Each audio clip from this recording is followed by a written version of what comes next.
આજના દિવસને એક સરસ નામ આપ્યું છે. આમ સરસ તો ન કહેવાય, પણ કંઈક જુદું નામ આપ્યું છે, આત્મહત્યા નિવારણ દિવસ. Father's day, mother's day, Valentine day, love day, અને બધા જુદા જુદા દિવસો હોય છે. એમ આજના દિવસને આત્મહત્યા નિવારણ દિવસ નામ આપવામાં આવ્યું છે.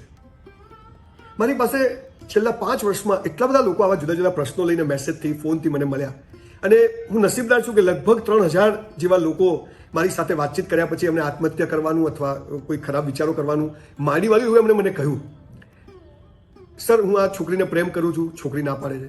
સર હું આ છોકરાને પ્રેમ કરું છું, હવે આ ના પાડે છે. સર મારે બહુ દેવું થઈ ગયું છે, મેં ઊંચા વ્યાજે પૈસા લીધા છે. સર હવે શું કરું? સર મેં બેંકની લોન લીધી છે, હું ડિફોલ્ટર થઈ ગયો, હવે હું શું કરું? મારે સાહેબ સંબંધોમાં આમ થયું ગયું છે, અથવા તો લગ્ન પછીના લગ્નેતર સંબંધોના કારણે મારે આવું કરવું પડે છે.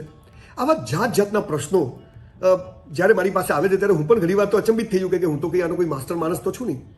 પણ 2-3 નાનકડી વાત ચોક્કસ આ પ્રસંગે કહીશ કે જ્યારે મરી જવાનો વિચાર આવે છે ત્યારે હું માત્ર 2 વાતો ખાસ ધ્યાન લોકોને કહું છું કે આટલું વિચારજો, પછી જે કરવું એ કરજો. ઘણા મને કહે સર મરી જવું છું, મેં તો મરી જાઓ, બીજું શું? લોકો 4 દિવસમાં ભૂલી જશે. છોકરા હશો તો એ બાયલો કહેશે, છોકરી હશો તો એ કંઈક ખોટા કામ કર્યા હશે. ઉપરથી તમારા જવાથી તમારો પરિવાર બહુ નાનો થઈ જશે. એટલે આવો હલકો વિચાર કરવો નહીં. ઈશ્વરે જે કુદરતી મૃત્યુ થવાનું છે ત્યાં સુધી આપણી પાસે છૂટકો જ નથી, ત્યાં સુધી કર્મ કરે જવાનું. કોઈ પૈસા માગે છે, નથી તો કહેવું પડશે નથી, એનો સામનો કરવો પડશે. કર્યો છે મેં, 10 વર્ષ કાઢ્યા જેવી રીતે. સંબંધો બગડશે, જેના માટે તમે જીવ આપવા તૈયાર, એવી વ્યક્તિ તમારો જીવ લેવા તૈયાર થઈ જશે. આ બધું થવાનું. પણ જો આમાં વચ્ચેથી ગાડીમાંથી ઉતરી ગયા, મતલબ કે મરી ગયા, તો ભગવાન બીજી વખત ત્યાંથી જ શરૂ કરશે. એ જ સંબંધ આપશે, એ જ પૈસાની તકલીફો આપશે કે હવે ભોગવ, કે તારે કર્મ ભોગવવાનું છે. માટે આજના દિવસે સૌ લોકોને હાથ જોડીને વિનંતી કરું છું કે આપણી દરેક પરિસ્થિતિ આપણે ઊભી કરેલી છે, પહેલા તો સ્વીકારી દો. હવે આજે સહન નથી થતું, સહન કરવું પડશે, કોશિશ કરવી પડે. અને દુનિયામાં હજારો લોકોને ઓળખું છું કે જેણે આવો જીવનમાં 2-5 વાર વિચાર કર્યો અને એ પળ જતી રહી અને આજે લોકો સિદ્ધિના શિખરો ઉપર છે. એટલે જેના હાથ નથી હોતા ને એનું પણ નસીબ હોય છે, અને જેને જીભ નથી હોતી ને એની પણ પ્રાર્થના ભગવાન સાંભળે છે.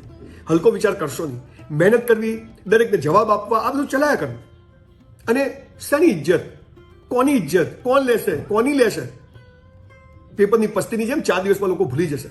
પણ એ પરિસ્થિતિમાં આપણે ઊભા રહીશું તો ઈશ્વરને પણ એમ થશે કે આને હાલ હું આટલી તકલીફ આપું છું કે આ છોકરીને મેં આટલી હેરાન કરી, પણ એનો મારી પરનો વિશ્વાસ તૂટતો નથી, માટે હવે હું એનો હાથ પકડી લઉં. એટલે આજના દિવસે આપણે સૌ, ઘણીવાર આપણી સામે હસતો ખેલતો માણસ આપણે એમ લાગે કે એકદમ સ્વસ્થ છે. ડેલ કાર્નેગી, સૌથી જેની વધારે મોટિવેશન ચોપડી હોય છે, એ માણસ સુસાઇડ કરી ગયો હતો. એવો ફેઝ આવે છે જીવનમાં, એવી પળ આવે છે, પણ એમાં હલવાની જરૂર નથી.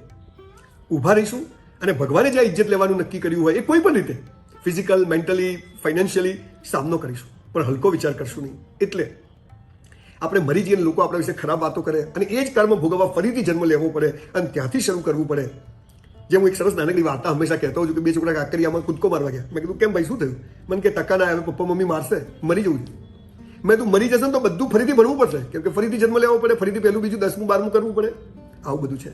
એટલે આવો મોડો વિચાર, આવો હલકો વિચાર કરશો નહીં.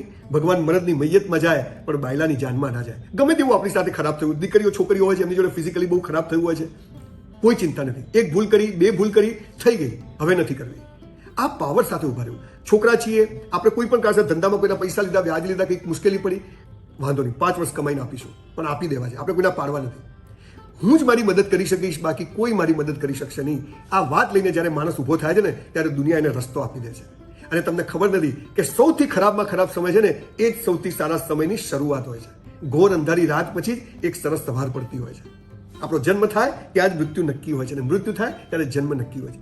ભરતી આવે છે, ઓટ આવે છે, અમાસ આવે છે, પૂનમ આવે છે, આ બધું ચાલ્યા કરવું છે. પણ સો મસ્ટ ગો ઓન. સવારે ઉઠવું, બહુ લાંબુ વિચારવું નહીં, કે આપણે જેવું વિચારીને એવું કશું થતું જ નથી હોતું 90% કેસમાં તો. અને વિચારીને દુઃખી થઈ અને આપણે આત્મહત્યાનો અથવા કોઈ હલકો વિચાર કરીએ, આવું કરશો નહીં. એક મનુષ્ય જન્મ મળ્યો છે, એને બરાબર જીવીને જવું છે. બધા કરોડપતિ ના થઈ શકે, બધા સફળ ના થઈ શકે, બધા ધારે જોડે લગ્ન ના થાય, પ્રેમ આપણે કરીને લગ્ન બીજો કરી જાય, હરી ઈચ્છા. આ ભાવ સાથે જીવશું તો આવો હલકો વિચાર આવશે નહીં. પણ ભૂલથી પણ આ દિશામાં પગલું જો ભરવાનું મન પણ થાય તો મને કોઈ પણ રીતે એકવાર કોન્ટેક્ટ કરજો. કોશિશ કરશું કે સમય પણ જતો રહે. Thank you.